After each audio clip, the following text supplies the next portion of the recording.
আগে হচ্ছে আমরা সিলেবাস সম্পর্কে একটু বলি যে টোটাল আমাদের কোর্স আছে হচ্ছে 8টা, যেগুলোর মধ্যে 7টা হচ্ছে রিটেন, একটা হচ্ছে ভাইবা আর কি। ওকে, একটা ভাইবার মধ্যে 50 মার্কের ভাইবা, আর বাকি যে 50 এটা হচ্ছে টার্ম পেপারের উপর ডিপেন্ড করে আর কি, term paper in course development আর কি। ওকে, তো 7টা সাবজেক্টের মধ্যে ফার্স্ট এটা হচ্ছে চসার একটা, এরপরটা শেক্সপিয়ার, থার্ড হচ্ছে মডার্ন পোয়েট্রি, ফোর্থ হচ্ছে মডার্ন ড্রামা, ফিফথ হচ্ছে মডার্ন নভেল, এরপরে হচ্ছে প্রোজ। প্রোজ বলতে যেটা নাম চেঞ্জ করে রাখা হয়েছে প্রোজ আর কি, যেটাকে লিটারেরি ক্রিটিসিজম বললেও মানে সমস্যা হবে না। লাস্টেরটা হচ্ছে South Asian and African literature. Okay, তো আমরা যেহেতু নতুন, সুতরাং ইজি একটা সাবজেক্ট দিয়ে শুরু করছি, মানে চাচ্ছি আর কি চসার দিয়ে শুরু করব। এরপর শেষ হলে আরেকটু কঠিন একটা সাবজেক্ট দেবো হয়তো। আমার কাছে পার্সোনালি প্রোজটা প্লাস হচ্ছে মডার্ন ড্রামা, এই দুটো একটু মানে টাফ বা একটু কঠিন মনে হয়েছে আর কি। ওকে, অন্যগুলো মোটামুটি ইজি আছে। তো ফার্স্ট আমরা চসার দিয়ে শুরু করি। চসার থেকে মোট আমাদের 3টা টেক্সট আছে। একটা হচ্ছে general prologue to the Canterbury Tales, second হচ্ছে নানস প্রিস্টেল, মানে ওটাও এই যে ক্যান্টারবারি টেলস এর অন্তর্ভুক্ত, থার্ড হচ্ছে ট্রয়েলাস এন্ড ক্রিসাইড। তিনটে হচ্ছে এপিক পয়েম। এপিক পয়েম কি সেটা আপনারা অলরেডি জানেন, থার্ড ইয়ার পলিটিক্স এর মধ্যে পড়ছেন, যেটা দীর্ঘাকারে লেখা হয়, যেটার একটা ন্যাশনাল ইন্টারেস্ট থাকে, একজন হিরো থাকে, যেখানে সত্যের জয় একটা আন্ডারওয়ার্ল্ড জার্নি থাকে, এটাকে বলা হয় এপিক পয়েম, এবং যেটা একটা গ্র্যান্ড স্টাইলে লেখা হয় আর কি, নির্দিষ্ট মিটার থাকে। তো চর্যার এপিক পয়েমগুলো একটু আলাদা, সে তার নিজের মতো করে লিখছে। তো একটু চর্যা সম্পর্কে জানতে হবে, কারণ যখন আমরা একটা পার্সের কোশ্চেন লিখবো, ইন্ট্রোডাকশন লিখতে হয়। এই জন্য দেখুন ফার্স্টে চর্যার সম্পর্কে লেখা আছে, আর এগুলো কিন্তু আমাদের হ্যান্ড নোট বই থেকে দেওয়া। ওকে, যাদের কাছে বই আছে তো বই থেকে দেখুন, আর বই না থাকলে গ্রুপে ছবি শেয়ার করা আছে, এখান থেকে কালেক্ট করে নিতে পারেন। তো ফার্স্টে চর্যা সম্পর্কে আছে যে the date not definitely known of Chaucer's birth, যে চর্যা কবে জন্মগ্রহণ করেছে সেই ডেট এক্স্যাক্টলি জানা সম্ভব হয় না, মানে তারিখ জানা সম্ভব হয় না, বাট সাল জানা সম্ভব হয় আর কি। যে has fixed at 1340 in England, হয়তো 1340 সালে সে জন্মগ্রহণ করছে, বাট ডেট ফিক্সড না। ফর আওয়ার কনভিনিয়েন্স, আমাদের সুবিধার্থে, the life of Chaucer is divided into 3 period, যে আমরা তার সাহিত্যিক জীবনকে 3 ভাগে ভাগ করি। The first of 30 years, first এটা তার মানে তার ফার্স্ট পিরিয়ডটা হচ্ছে প্রথম 30 বছর, যে সে যে সময় যাবত লেখালেখি করছে, সম্ভবত হচ্ছে টোটাল 52-53 বা এক কথা 55 বছর মতো সে লেখালেখি করছে তার লাইফ, হোল লাইফে। তো এগুলোর মধ্যে ফার্স্ট 30 বছর হচ্ছে তার ফার্স্ট পিরিয়ড, যেটাকে এবং যে সময় সে ফরাসি সাহিত্যকর্ম দ্বারা প্রভাবিত ছিল, এই জন্য ওই পিরিয়ডটাকে বলা হয় ফ্রেঞ্চ পিরিয়ড। ওকে, বা দ্য ফার্স্ট পিরিয়ড। সেকেন্ড হচ্ছে রোমান বা ইতালিয়ান সাহিত্য দ্বারা প্রভাবিত ছিল, যার ফলে ওই পিরিয়ডটাকে বলা হয় ইতালিয়ান পিরিয়ড বা সেকেন্ড পিরিয়ড। থার্ড হচ্ছে ইংলিশ পিরিয়ড আর কি, বা থার্ড পিরিয়ড বলে যেটাকে। যে the first of 30 years includes his youth and early manhood, in which time he was influenced almost exclusively by French literary models, some works of this age। এবং এই সময় সে যে বিখ্যাত মানে যে লেখাগুলো লাগে, এদের মধ্যে বিখ্যাত কয়েকটা নাম এখানে লেখা আছে: romaunt of the rose, book of the Duchess. এরপর সেকেন্ড পিরিয়ড অফ 15 ইয়ার্স, পরবর্তী সেকেন্ড পিরিয়ড প্রায় 15 বছর তার সাহিত্যকর্মের যে ফুল লাইফে, covers Chaucer's active life as diplomat and a man of affairs. এই সময় সে কতটা জ্ঞানী, কতটা কূটনীতিবিদ, কতটা বাহ্যিক জীবন সম্পর্কে জানে, সেই সাবগুলো তার এই যে যে বই বা এই লেখাগুলোতে পাওয়া যায়। মানে সে সেকেন্ড পিরিয়ডে যে বইগুলো লেখে, সেখানে ওইগুলো আর কি এক্সপেরিয়েন্স ইনক্লুড করে বইগুলোতে। And in this in in this আছে দা আছে একটা হবে, in the Italian influences seems stronger than the French. এবং এই সময় দেখা যায় ইতালিয়ান সাহিত্য দ্বারা সে যতটা বেশি প্রভাবিত হয়েছিল, এর আগে ফরাসি সাহিত্য দ্বারা অত বেশি প্রভাবিত হয়নি। তার মানে যত সময় গেছে তার লেখার মধ্যে ম্যাচুরিটি আসছে, সে আরো বেশি ইনফ্লুয়েন্সড হয়েছে বিখ্যাত বিখ্যাত সাহিত্যকর্ম দ্বারা আর কি।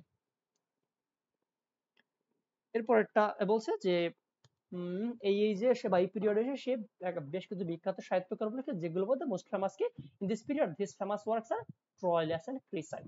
ইট is a poem about 8000 line, এটা প্রায় 8000 লাইনের, সম্ভবত 8423 অথবা 8243, এক্স্যাক্টলি মনে নাই, ওইরকমই আর কি। 8000 লাইনের উপর আছে এই টেক্সটটাতে, আপনাদের থার্ড ইয়ারে সরি মাস্টার্স আছে এটা। এরপর বলছে the house of fame is another unfinished work, এবং এই সেকেন্ড পিরিয়ডে বা ইতালিয়ান পিরিয়ডে আরো একটা সাহিত্যকর্ম লেখে, যেটার নাম হচ্ছে the house of fame. Another great poem is in this period is the legend of good women, এবং আরেকটা বিখ্যাত বই হচ্ছে এই পিরিয়ডে লেখা the legend of good women. মানে আমরা এখন লিখি GWD, ওই সময় লেখা তো GWD, এখন লিখি WME, ওই সময় একই রকম লেখা হতো। মানে ওই সময় ইংরেজি গুলো একটু চেঞ্জ বা একটু ভারিয়েশন, একে বলা হ্যাকনিড ওয়ার্ড বা আর্কাইক ওয়ার্ড। যেমন ওই যে দেখো, আমরা লিখি BWK বাট লেখা আছে BWKE, আমরা লিখি DUCHC, আর ওই সময় লেখা হতো DUCHC। যেমন আমরা লিখি ইউ, তখন লেখা হতো দাই, আমরা লিখি ইয়োর, তখন লেখা হতো দাইন। তো আস্তে আস্তে চেঞ্জ হয়েছে ভাষার মধ্যে। যেমন আগে দেখতাম আমরা দীর্ঘ ঈদ, এখন লিখি হ্রস্ব ঈদ। আগে লিখতাম গর হ্রস্ব, এখন লিখি কি গয় করে গর হ্রস্ব, এরকম আর কি চেঞ্জ হয়েছে ওয়ার্ড গুলা বা ল্যাঙ্গুয়েজটা। Then was the third period of 15 years, generally known as the English period, এবং তার থার্ড পিরিয়ডটাকে বলা হয় English period. It is the time of Chaucer's research development. এই সময় চষার সাহিত্যকর্মে সবচাইতে বেশি মানে তার জ্ঞানের পরিস্ফুরণ হয় আর কি, বা প্রস্ফুটিত হয়। একেবারে খুব সুন্দর সুন্দর সাহিত্যকর্ম সে এই জায়গায়, এবং তার সবচাইতে বিখ্যাত সাহিত্যকর্মটা এই এইজে বসে সে লিখছে। In this age he wrote his most famous of the Canterbury Tales.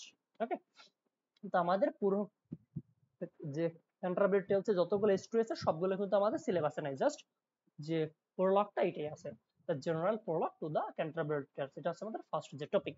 তো প্রথমে বলি যে প্রোলগ বলতে কি বুঝি। যে Prolog is a separate introductory section of A literary work that comes before the main narrative. তার মানে মেইন গল্প শুরু করার আগে একটু সূচনা স্বরূপ বা প্রস্তাবনা স্বরূপ যে অংশ থাকে এটাকে বলা হয় Prolog. It provides background information about the character, setting or event. যে এখানে মূলত ঘটনা কি নিয়ে, কাদেরকে নিয়ে, এই সম্পর্কে তার সামান্য কিছু ইনফরমেশন থাকে ইন্ট্রোডাকশন স্বরূপ, এটাকে বলা হয় প্রোলগ। এরপরে বলছে ক্যান্টারবরি। ক্যান্টারবরিটা আসলে কি? এটা হচ্ছে ইংল্যান্ডের একটা জায়গার নাম, যে cathedral city in south east England. ইংল্যান্ডের দক্ষিণ পূর্বাঞ্চলের একটা মঠ বা সন্ন্যাসীরা যেখানে থাকে ওটাকে বলা হয় ক্যাথেড্রাল বা মঠ। ওই টাইপের একটা জায়গার নাম হচ্ছে ক্যান্টারবরি।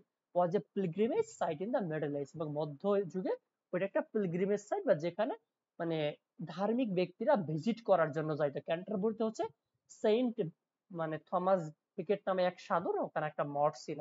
সেইখানে এই যে ক্যান্টারবরি টেলসে যে কয়জন মেম্বারের কথা বলছে তারা ভিজিট করে বা তীর্থস্থান দর্শন করার জন্য চাচ্ছেন আর কি। So the Canterbury Tales was written by Geoffrey Chaucer, is a collection of stories told by a group of pilgrim। যে বিভিন্ন ওখানে মোট 32 জন থাকে, সেই সমস্ত পিলগ্রিমরা তার একটা গল্প, মানে এই যে ক্যান্টারবরি টেলস এখানে মূলত কিছু গল্প আছে, যে গল্পগুলা ওই যে সমস্ত লোকজনেরা মানে টোটাল 32 জন মেম্বার যাচ্ছিল, যাদের হোস্ট বা লিডার ছিল হচ্ছে হেইরি বেইলি নামে একজন ভদ্রলোক, যে কিনা ট্যাবার্ড ইনের বা ট্যাবার্ড নামে একটা পানশালা বা মদের বার ছিল সেইটার মালিক ছিল। সে অফার করছিল যে আমরা এখানে যে কয়জন আছি এদের মধ্যে সবাই যাওয়ার পথে দুইটা গল্প বলবে, আসার পথে দুইটা গল্প বলবে, যার গল্প সবচাইতে ভালো হবে ফেরার পথে আমরা তাকে ফ্রিতে আমার যে রেস্টুরেন্ট বা পানশালা সেখান থেকে ফ্রিতে তাকে একটা দুপুরের খাবার খাওয়াবো। এই এর পরবর্তীতে এক একজন গল্প বলতে আরম্ভ করে, এবং সেই গল্প নিয়ে হচ্ছে টোটাল যে ক্যান্টারবরি টেলস বা ক্যান্টারবরি দেশে যে সমস্ত তীর্থযাত্রীরা তাদের গল্প বলে সেইটাই, মানে ক্যান্টারবরি টেলস মানে ক্যান্টারবরির গল্প। সুতরাং ক্যান্টারবরি যাওয়ার পথে তীর্থযাত্রীরা যে গল্পগুলো বলে সেটা নিয়ে হচ্ছে টোটাল ক্যান্টারবরি স্টোরি, যেটার শুধুমাত্র সূচনাটুকু আমাদের টেক্সটে আছে। এরপরে হচ্ছে এখানে বাংলা সামারিটা আছে। ওকে, খুব সংক্ষিপ্ত আকারে আছে, আমি আমার মতো করে বলে আপনারা চাইলে এখান থেকে পড়ে নিতে পারেন। যেটা হচ্ছে তার মোস্ট ফেমাস সাহিত্যকর্ম, এবং এখানে মোট 24টা গল্প আছে। আর মানে থাকার কথা কিন্তু আরো বেশি, কারণ টোটাল 32 জন মেম্বার, যেখানে একজন হোস্ট, তার মানে বাকি আর এবং ওখানে চষারও ছিল। সো ওখানে এমনিতে মেম্বার 30 জন, এক একজনের 4-4টা, যাওয়ার পথে 2টা, আসার পথে 2টা, এক একজনের 4-4টা করে গল্প বলে টোটাল গল্প হওয়ার কথা 120টা, বাট সবগুলো কমপ্লিট হয়নি। ওকে, জাস্ট 24টা গল্প ইনক্লুড করা হয়েছে আর কি। তো একটু টোটাল তারা যেখান থেকে রওনা হয়েছিল সেটা হচ্ছে ট্যাবার্ডিন। ট্যাবার্ডিন থেকে ওইটা আমি আরেকটা ছবি দিই, ওখান থেকে একটু দেখাই তাহলে ভালো বুঝতে পারবেন একটু।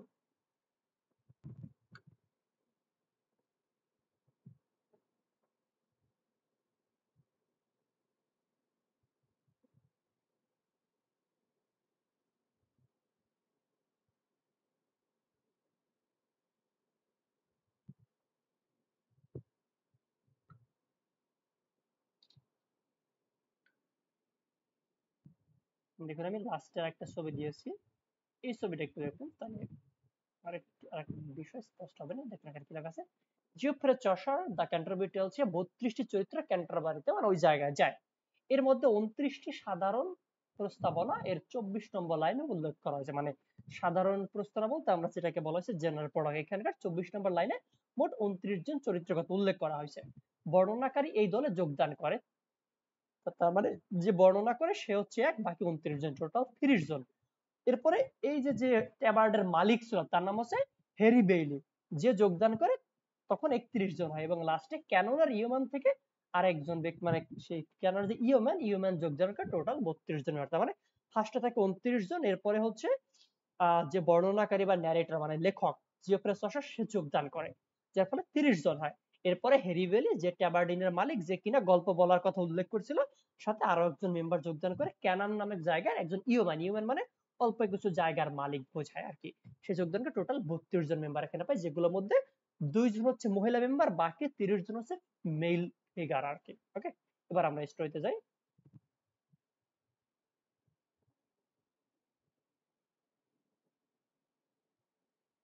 সরি,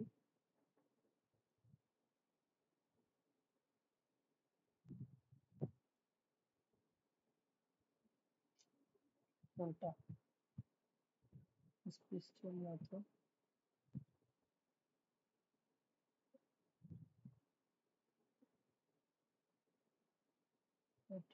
এইটা সম্ভবত রাইট।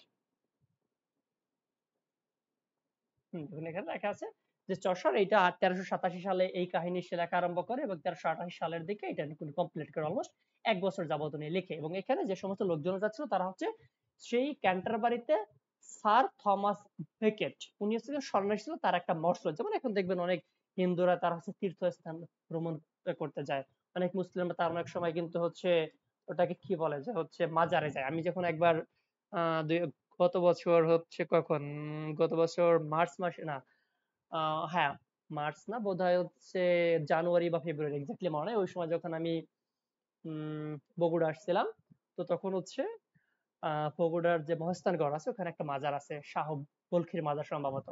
ওইখানে মানে দেখি লোকজনেরা একেবারে টান টান হয়ে শুয়ে আছে, মানে পুরো মাজার পূজা করতেছে আর কি। ওকে, মানে এক এক ধর্মে এটা এক এক ভাবে না, এক হিন্দু ধর্মে এটা অ্যাকসেপ্টেড বাট অন্য ধর্মে এটা অ্যাকসেপ্টেড না। আবার কেউ পার্সোনালি নিয়ে না, জাস্ট বলছিলাম যে এক এক ধর্মে এরকমটা আছে। ওকে, মানে হয়তো ধর্ম সাপোর্ট করে বা করুক বা না করুক, বাট প্রায় সব ধর্মে এরকম মাজার পূজা বা এই ধরনের লোকজন তাদের বিশ্বাস থাকে। তো এখানে এরকমটা স্যার থমাস বেকেট একটা মাজার ছিল ক্যান্টারবরিতে, যেটাতে জার্নি করতেছিল এই সমস্ত লোকজন, এবং তারা জার্নিটা আরম্ভ করে মোট 29 জন, এরপরে চষার যোগ দেয় 30 জনের। দেন হচ্ছে তারা সবাই মিলে একটা ইন ইন বলতে বোঝায় পানশালা, বা বর্তমানে মডার্ন ল্যাঙ্গুয়েজ আমরা সেটাকে বলে বার, মানে মদের বার, এইখানে আসে। তার নাম ছিল ট্যাবার্ড ইন, ওখানকার মালিক হচ্ছে হেরি বেইলি। সে এরপরে তাদের সাথে যোগদান করে, যার ফলে 31 জন হয়। লাস্টে ক্যানান থেকে একজন ইয়োম্যান বা একজন যোদ্ধার, ওটাকে বলা হয় যোথদার, যোথ দেখে দার যোদ্ধার, সে যোগদান করে, যার ফলে টোটাল 32 জন মেম্বার হয়। দেন তারা জার্নি আরম্ভ করে, এবং তখন হেরি বেইলি যে ট্যাবার্ডিনের মালিক, সে এটা বলে যে যদি এক একজন 4-4টা করে গল্প, মানে আমাদের মধ্যে যারা আছে সেই চষার আর হেরি বেইলি বাদে বাকি 30 জন সবাই যাওয়ার পথে দুটো আসার পথে দুটো গল্প বলবে, যার গল্প সবচাইতে ভালো হবে তাকে আমি আমার ইন থেকে দুপুরের একটা খাবার দেবো। এরপর তারা টোটাল 7 মাইলের 60 মাইল, কিন্তু 7 না কিন্তু 60 মাইল জার্নি আরম্ভ করে, এবং অলমোস্ট 4 দিনের মতো সময় লাগে। এরপরে ওখানে চষার আসলে বিভিন্ন শ্রেণীর লোকজনদেরকে ইনক্লুড করতে পারে। এখানে আছে নাইট, সন্ন্যাসী, সন্ন্যাসিনী, যাজক, ভিক্ষুক, পুরোহিত, উকিল, চিকিৎসক, ব্যবসায়ী, সূত্রধর, তাঁতি, রং মিস্ত্রি, অনেক লোকজন। কেন সে এটা রিপ্রেজেন্ট করছে? কারণ সে আসলে 14 শতাব্দীর ইংল্যান্ডের টোটাল সমাজটাকে সে রিপ্রেজেন্ট করতে চাইছে তার সাহিত্যকরের মাধ্যমে। এই জন্য সে বিভিন্ন শ্রেণীর লোকজন থেকে, একেবারে সমাজ উচ্চ শ্রেণীর লোকজন, এরা হচ্ছে নাইট স্কয়ার, আর সমাজের নিচ শ্রেণীর যে লোকজন আছে রাঁধুনি বা চাকর টাকর, এদেরকে ইনক্লুড করছে, যাতে করে সে ইংল্যান্ডের তৎকালীন অবস্থা রিপ্রেজেন্ট করতে পারে। এটি ছিল চষার লেখার মূল উদ্দেশ্য। এরপরে হচ্ছে যে চরিত্র নিয়ে বর্ণনা করা হয়েছে আর কি। ওকে, দেখুন চরিত্রগুলো এখানে আছে। এই যে চরিত্রগুলি আছে টোটাল 32 জন, এখানে মোটামুটি লিস্ট আছে আর কি, চাইলে আপনারা একটু থেকে নিতে পারেন। আমরা জাস্ট সরাসরি এক একজন মানে স্পেসিফিক্যালি যে চরিত্রগুলো আছে ওইগুলো চলে যায়। যেমন এখানে ফার্স্টে আছে কি নাইটের কথা, এই যে 1 নাম্বার দিয়ে আমার পয়েন্ট আছে নাইট। নাইটকে এখানে বলছে the first pilgrim Chaucer describes in the general prologue and the teller of the first tale, যে প্রথম মানে সর্সার 32 জনের মধ্যে যাকে ফার্স্ট মেনশন করছে সে হচ্ছে নাইট। নাইট বলতে আমরা কাকে বুঝি? আপনারা থার্ড ইয়ারে ফেয়ারি কুইনের মধ্যে পড়ছেন। নাইট বলতে এমন একজন ব্যক্তিকে বোঝায় যে অনেক অ্যাডভেঞ্চার আছে, অনেক সাহসী হয়, যে ঘুরে বেড়ায় সত্যে, মানে সে সত্যের পথে যুদ্ধ করে। যারা কুরুলুস ওসমান দেখছেন, ওসমান কিন্তু একজন নাইটের মতো আর কি। ওকে, মানে তাকে নাইট হিসেবে কম্পেয়ার করা যায়। তো এরকমটা, এবং সে হচ্ছে কোন এক মহিলার প্রেমে পড়ে। তো এই হচ্ছে night. The night the night represent the ideal of A medieval Christian man at arms, যে ওই সময় মেডিভাল খ্রিস্টিয়ান যারা সাহসী যোদ্ধা ছিল এদেরকে রিপ্রেজেন্ট করেছে নাইটের চরিত্রের মাধ্যমে। He has participate in no less than 15 or of the great crusades. Crusade বলতে তো ধর্মযুদ্ধ, তার মানে সে অলমোস্ট 15টার বেশি ধর্মযুদ্ধে অংশগ্রহণ করছে। এক কথায় বিশাল সাহসী একজন যোদ্ধা। ওকে, আচ্ছা এখানে কিন্তু স্যাটায়ার করা হয়েছে। এই নাইটকে কিন্তু স্যাটায়ার করে, সে একজন ভালো চরিত্র। আমরা অল্প কিছু ভালো চরিত্র পাবো। 18th century, sorry middle age, বা ওই 14-15 শতবর্ষে কিন্তু অন্ধকার এজ বলা হয় বা অন্ধকার যুগ বলা হয়, কারণ ওই সময় যারা চার্চের লোকজন ছিল পুরো ভণ্ড ছিল, তারা সার্টিফিকেট দিত যে একজন লোক সে অপরাধ করছে। সে চার্চের যাজকের কাছে গিয়ে বলতো যে ফাদার আমি তো অপরাধ করছি, এখন আমি কি করতে পারি? তো ফাদার এমনটা বলতো যে আমাকে এত পরিমাণ স্বর্ণ মুদ্রা দিও, আমি তোমাকে একটা সার্টিফিকেট দেবো, তুমি স্বর্গে বা জান্নাতে চলে যাবে। এইরকম ওইটাকে বলা হয়েছে সামোনার প্যাডোনার, মানে যে ক্ষমা করে তাকে বলা হয়েছে প্যাডোনার আর কি, তাকে স্যাটারাইজ করা হয়েছে। এরকম বেশ কিছু স্যাটারিক্যাল চরিত্র আছে। তো মানে বেশ কিছু স্যাটারিক্যাল চরিত্র আছে, আবার কিছু ভালো চরিত্র আছে। তো ভালো চরিত্রের মধ্যে একজন হচ্ছে দ্য নাইট, যে এরপর বলছে brave experienced and prudent the narrator greatly admires him, যেখানে ন্যারেটর বা দর্শক তাকে যথেষ্ট প্রশংসা করছে, কারণ তার মধ্যে ভালো ভালো কোয়ালিটি আছে। যেমন এখানে বলছে সাহসী, অভিজ্ঞ এবং অনেক জ্ঞানী বা দক্ষ। Humble, courteous, chivalrous and many never boast of his hero, এবং সে কখনোই তার মানে তাকে নিয়ে অহংকার করে না। তার মানে নাইটের চরিত্র আসলে এই পয়েন্টগুলো কিন্তু ইনক্লুড করতে হবে। এখান থেকে কিন্তু নাইটের চরিত্র লিখতে আসে, স্কোয়ারের চরিত্র লিখতে আসে, সামোনারের চরিত্র, প্যাডোনারের চরিত্র লিখতে আসে। আমি মানে ইম্পর্টেন্ট যে চরিত্রগুলি কোশ্চেন হিসেবে আসতে পারে সেগুলো আমি বলে দিচ্ছি, আপনারা চাইলে বই থেকে মার্কিং করে নিতে পারেন। 1 নাম্বার এখান থেকে 1 নাম্বার নাইট, 2 নাম্বার নাইট সন স্কয়ার, এরপরে 4 নাম্বার প্রায়োরিজ, 5 নাম্বার মঙ্ক, এরপরে হচ্ছে 18 number doctor of physic, 19 number the wife of Bath, আর হচ্ছে 22 নাম্বারে মিলার, মিলার বলতে যে মিলে জব করে আর কি, ওকে, মিল বা ফ্যাক্টরিতে। আর হচ্ছে 25 নাম্বার সামোনার, 26 নাম্বার প্যাডোনার, 27 নাম্বার হোস্ট। এই যে যে 10 জন চরিত্র এগুলো হচ্ছে মোস্ট ইম্পর্টেন্ট। বাকি যে যারা আছে এদের সম্পর্কে না জানলেও কোনো সমস্যা নাই, বাট এই 10 জন সম্পর্কে জানতে হবে আর কি। ওকে, আচ্ছা আমরা ফার্স্ট একজন সম্পর্কে জানলাম, কারণ যদি মানে টোটাল লাইন বাই লাইন পড়ে তাহলে তো অনেক সময় লাগবে, তাই না? একজন হচ্ছে যতটুকু দরকার এতটুকু পড়বে, এরপর আমরা যে পার্ট বি পার্টস এর কোশ্চেন আছে সেখানে চলে যাব। নাকি হচ্ছে আপনারা সামারি গুলো নিজে পড়ে নেবেন, আমি শুধু কোশ্চেন সলভ করব, মানে কোন ভাবে আগাইলে আপনাদের সুবিধা হবে? ভাইয়া ফার্স্টে একটু সামারাইজ করে নেওয়ার পরে প্রশ্নে গেলে ভালো হয়, তবে এত ডিটেলস না বললেও হবে, কিন্তু শুরুর দিকে একটু সামারাইজ সবকিছু করলে ভালো হইতো। আচ্ছা, মানে যেভাবে আগাচ্ছি, যে যে আমি যেমনটা বললাম যে অতগুলো তো পড়া লাগবে না, যেগুলো ইম্পর্টেন্ট সেই চরিত্রগুলো জি সম্পর্কে জি বলে জি এরপরে জি এরপরে সামার পার্ট বি পার্টস এর কোশ্চেন করলে হবে না? জি ভাইয়া জি। আচ্ছা ঠিক আছে। এমনিতে কি কারো বুঝতে সমস্যা হচ্ছে? হ্যালো ভাইয়া। হ্যাঁ ভাইয়া, অপর্ণা শুনতে পাচ্ছ? জি ভাইয়া, মানে স্ক্রিনে মানে এটা পুরোপুরি দেখা গেলে একটু সুবিধা হতো, মানে যে টপিক পড়ানো হচ্ছে ওই টপিকটা যদি একটু পুরোপুরি দেখানো যেত তাহলে সুবিধা হতো আমাদের বুঝতে আর একটু। স্ক্রিনটা তো আমি সম্পূর্ণটাই আপনাদেরকে এখানে তো শো করা হয়েছে, আপনি কি পুরোপুরি বুঝতে পারছেন না নাকি? না এখন সম্পূর্ণটা শো হয়েছে, একটু আগে সম্পূর্ণটা শো হয়নি ভাইয়া। স্ক্রিন তো আমার পুরোটাই শেয়ার করা ছিল, হতে পারে আপনার ওখানে নেটওয়ার্কের জন্য অল্প আসছে বা এরকম কিছু। আচ্ছা আর ভাইয়া একটু মানে আমার লাউডলি বললে মনে হয় ভালো হয়। হ্যাঁ, আমি তো আমার একটু মানে মোবাইলে স্পিকার আমার মুখের কাছে নিয়ে বলতেছি, আপনি একটু হ্যাঁ আপনি একটু স্পিকার মানে আর দরকার আপনার সাউন্ড একটু বাড়িয়ে শুনুন, অথবা চাইলে স্পিকার ইউজ করতে পারেন, মানে হেডফোন। আচ্ছা আচ্ছা ভাইয়া ঠিক আছে আচ্ছা, ঠিক আছে। এরপরটা আছে স্কয়ার। ক্লাস কি রেকর্ড হচ্ছে ভাইয়া? শুনতে পাই নাই? ক্লাস রেকর্ড হচ্ছে? হ্যাঁ হ্যাঁ, রেকর্ড হচ্ছে, আচ্ছা সমস্যা ওকে। নাই। আচ্ছা এরপরটা আছে স্কয়ার। স্কয়ার বলতে মানে এখানে স্কয়ার হচ্ছে নাইটের যে ছেলে, নাইট বলতে যেমন এক সাহসী, স্কয়ার কিন্তু এরকম একজন সাহসী আর কি, ওকে। যেমন আপনারা যারা কুরুস ওসমান দেখছেন, আচ্ছা আমি ওইটা মেনশন করছি কারণ আমি রিসেন্টলি হচ্ছে ওইটা দেখছি, এই জন্য আমি যেহেতু আপনারা মুসলিম হয়তো ওইটা সম্পর্কে আইডিয়া আছে, এই জন্য আমি ওই উদাহরণগুলো দিয়ে বলতেছি, ওকে। যে নাইট বলতে ওইরকম ওসমানের মতো যার চরিত্র মানে যে অনেক সাহসী হয়, অ্যাডভেঞ্চারাস হয়, কারো প্রেমে পড়ে, তো ওইরকম টাইপের একজনকে বোঝায়। তো নাইটকে যারা ফলো করে, যেমন ওখানে ফামসি বে আছে, এরপরে হচ্ছে কনুর আলফ আছে, এনাদের মতো ওখানে আলফ মানে ওখানে টাইটেল হচ্ছে আলফ, আর এখানে বলা হচ্ছে স্কয়ার। স্কয়ার কিন্তু একটা টাইটেল, মানে নাইট কিন্তু কারো নাম না, ওটা একটা টাইটেল। স্কয়ার কিন্তু একটা টাইটেল জাস্ট। তো এখানে যেমন আমাদের কি বলি, আমরা হচ্ছে কি মন্ত্রী বলি, উপমন্ত্রী বলি, প্রতিমন্ত্রী বলি, এরপর আরো যেন কি আছে, যাই হোক ওরকম একটা টাইটেল হচ্ছে স্কয়ার। তো হচ্ছে স্কয়ারকে the knight son and apprentice, সে বেশ শিক্ষানবিশ, অ্যাপ্রেন্টিস বলতে বলতে শিক্ষানবিশ বা বেশ ভালোই মানে জ্ঞানী গুণী আর কি। The squire is curly hair, তার চুলগুলো একটু কোকড়ানো টাইপের, ইউথফুলি হ্যান্ডসাম, যথেষ্ট handsome, loves dancing and coating.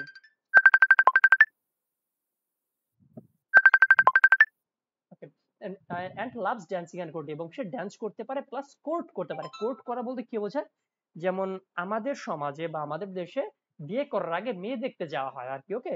বা স্পেশালি মানে যারা সেকুলার টাইপের তারা কি করে, ছেলে মেয়ে দুজনে পার্সোনালি একটু দেখা করে, মানে সময় কাটায় আর কি, ওকে। মানে সময় কাটানো বলতে দুজন তারা আন্ডারস্ট্যান্ড করে না আর কি, আন্ডারস্ট্যান্ডিং করার জন্য। তো এখানে ওইটাকে শুদ্ধ ভালো মানে আরেকটু শুদ্ধভাবে বললো ওটাকে বলা হয় কোর্টিং। ইংল্যান্ডে ওইগুলো অ্যাভেলেবল ছিল, কিন্তু সেই রেস্টোরেশন এডিসিটি পোর্ট্রেন্ট ড্রামে আপনারা যে টেক্সট গুলো পড়ছেন দেখবেন ওখানে কোর্টিং ওয়ার্ডটা ছিল। কিন্তু এখানে কোর্টিং এই যে স্কোয়ার সে ওরকম কোর্ট করতো, মানে মেয়েদেরকে সে সঙ্গ দিত আর কি। বলছে অ্যাবাউট 20 ইয়ার্স ওল্ড, এইটা পার্টেতে আসতে পারে তার বয়স কত 20 ইয়ার্স, অথবা পার্টে কিন্তু এই ক্যারেক্ট মানে এইগুলো আসতে পারে যে স্কোয়ারের যে চরিত্র বলি মানে যে বৈশিষ্ট্য বলেছিল তার চরিত্রে এগুলো দুই একটা আলোচনা করো। তাহলে কি লিখতে হবে? হ্যান্ডসাম ছিল, তারপরে কি যে কার্লি হেয়ার ছিল, ড্যান্সিং করতে পারতো, কোর্টিং করতে পারতো, তারপরে অ্যাপ্রেন্টাইজ ছিল। এরপর বলছে উইয়ার্স a short gown with long and white sleeve, যে সে একটা শর্ট গাউন পরছে এবং তার স্লিভ মানে হাতে অনেক বড় মোজা টাইপের আছে। এরপর বলছে ইউমান, ইউমানকে যে অল্প জমির মালিক, বাংলায় বলে জোথদার। ওকে, মানে বরগত জয় ওকা, তারপর ত দয়কার দার জোথদার, মানে খুব বেশি জমিদার টাইপের না, অল্প স্বল্প জমির মালিক। The servant who accompanies the knight and squire, সে নাইট এবং স্কয়ার সার্ভেন্ট, সে তাদের সাথে আছে। The narrator mentions that his dress and weapon suggest he may be a forester, এবং হিউম্যান এমন পোশাক আশাক পরিচ্ছদ মানে পোশাক পরিচ্ছদ ইউজ করছে তাকে দেখে মনে সে একজন জঙ্গলি টাইপের, এই জন্য বলছে ফরেস্টার। আচ্ছা, স্কয়ারকে কিন্তু একজন স্যাটারিক ক্যারেক্টার, কারণ সে মহিলাদের সঙ্গ দেয়, সে সাজুগুজু করতে পছন্দ করে, এটা দ্বারা কিন্তু স্যাটায়ার করা হয়েছে ওই সময় যারা তার মতো চরিত্র ছিল এদেরকে। এর পাশে কিন্তু wife of Bath, wife of বাথটাকে, ওয়াইপ অফ বাথ হচ্ছে বাথ একটা জায়গার নাম, is an English town on the Avon river. এই অ্যাভন রিভার বলতে শেক্সপিয়ার যেখানে জন্মগ্রহণ করছিল, স্ট্রাটফোর্ড আপন অ্যাভন, ওখানে একটা রিভার আছে অ্যাভন রিভার, তো সেখানে একটা এলাকার নাম হচ্ছে বাথ। তো বাথ হচ্ছে জায়গা, সেই জায়গায় একজন ফেমাস লোক আছে, তার ওয়াইফই হচ্ছে এখানে ওয়াইপ অফ বাথ। ওকে, এখানে তার ওরকম হচ্ছে সেই যে ওয়াইপ অফ বাথ তার নাম হচ্ছে এলিউশন। এই নামটা বোধহয় বইতে দেওয়া নাই, আপনারা চাইলে লিখে নিতে পারেন। ওকে, যে আমি লিখে দিচ্ছি ALISOUN, চাইলে ওখানে লিখে নিতে পারেন ALISOUN, মানে তার নাম হচ্ছে এটা এবং তার টাইটেল হচ্ছে দ্য ওয়াইফ অফ বাথ আর কি, মানে সে বাথের স্ত্রী এবং তার নাম হচ্ছে এলিশন, ALISOUN, এলিশন। দেন বলছে যে though she is a seamstress by, এটা কিন্তু পার্ট বিতে আসতে পারে যে describe the character the wife of Bath, যে শি ইজ এ সিমেস্ট্রেস, সে কি একজন সিমেস্ট্রেস বা হচ্ছে দর্জির কাজ করতে পারে। এই occupation she seems to be professional wife, তবে এমনিতে সে কিন্তু একজন প্রফেশনাল ওয়াইফ, বা মানে একজন স্ত্রীর যেমন চরিত্র থাকা উচিত তার ওরকম চরিত্র আছে। চরিত্র বলতে কোয়ালিটি আর কি, বাট তার এমনিতে হচ্ছে চরিত্র অতটা ভালো না। এরপর বলছে she has been married 5 times, তার মোট 5 বার বিয়ে হয়েছে, and had many other affairs in her, এবং অল্প বয়সে সে আরো অনেক পুরুষের সাথে মানে অ্যাটাচড ছিল। Making her well practised in the art of love, এবং সে ভালোবাসার যে মানে ছলাকলা বা কৌশল এগুলো বেশ ভালো করেই জানে। She presents herself as a as someone who loves marriage and sex, মানে এখানে তাকে এমন ভাবে রিপ্রেজেন্ট করেছে যে বিয়ে করতে বা ফিজিক্যাল রিলেশনে অনেক বেশি অ্যাটাচড বা attracted. But from what we see of her she also takes pleasure in rich attire, talking and arguing, এবং সে অনেক সুন্দর সুন্দর অ্যাটায়ার দ্বারা বোঝায় পোশাক, মানে অনেক জাঁকজমকপূর্ণ বা গর্জিয়াস টাইপের থাকে, সে বেশ সুন্দরভাবে কথাবার্তা বলতে পারে, মানে দক্ষ আর কি, ওকে অনেক চাটুকার টাইপের, তাই কিন্তু স্যাটায়ার করা হয়েছে তার মাধ্যমে ওই সময় তার মতো লোকজনদেরকে। শি ইজ ডিপ, সে কি বধির টাইপের, মানে ঠিক মতো কানে শোনে না। In one year and has a gap between her front, এবং তার সামনের দাঁত একটু ফাঁকা, which was considered attractive in Chaucer time, এবং এইটা কিন্তু একটা স্টাইল ছিল চসারের সময়ে যে সামনে দাঁড় একটু ফাঁকা রাখা। she has traveled on pilgrimage to Jerusalem 3 times, সে জেরুজালেমের মতো একটা পবিত্র জায়গা, যেমন হচ্ছে সেই যে জেরুজালেম বা হচ্ছে ফিলিস্তিন, এটা কিন্তু খ্রিস্টান মুসলিম প্লাস হচ্ছে ইহুদি উভয় মানে 3 ধর্মের লোকদের কাছে অনেক পবিত্র একটা জায়গা। তো হচ্ছে যেহেতু সে খ্রিস্টান শুধুমাত্র জেরুজালেমে গিয়েছিল 3 বার, এন্ড এলসেয়ার ইন ইউরোপে, এবং ইউরোপের অন্য জায়গায় সে গেছে। তোমরা যখন এই ওয়াইফ অফ বাথের সম্পর্কে লিখতে বলবো এই পয়েন্টগুলো আপনারা মেনশন করতে পারেন আর কি, স্যার আরো আছে অবশ্য। এরপর হচ্ছে কি প্রায়োরেস, এই একজন স্যাটায়ারিক চরিত্র কিন্তু। ওকে, এই দুজনই হচ্ছে এখানকার ফিমেল ফিগার। তো এখানে বলছে হার নেম ইজ ম্যাডাম এগলেন্টাইন, এই নামটা মুখস্থ রাখেন, এটা অনেক সময় পার্টিতে আসে যে তার নামটা কি, madam Eglantine. Described as modest and quiet, সে কি অনেক মোডেস্ট টাইপের, ওকে, মানে নিয়ম কানুন মেনটেন করে আর কি, বা একটু গম্ভীর টাইপের। ওকে, দা প্রায়োরেস আসাব, প্রায়োরেস দ্বারা বোঝা হচ্ছে যাজক, মানে মহিলা যাজক আর কি। যে সে হচ্ছে মহিলা যাজক বা সন্ন্যাসিনী। A nun who is the head of a covenant, যে কিনা একটা কভেন্যান্ট বা যেখানে সন্ন্যাসীরা থাকে, মানে মহিলা সন্ন্যাসী, সরি সন্ন্যাসিনী বলে, সন্ন্যাসী হচ্ছে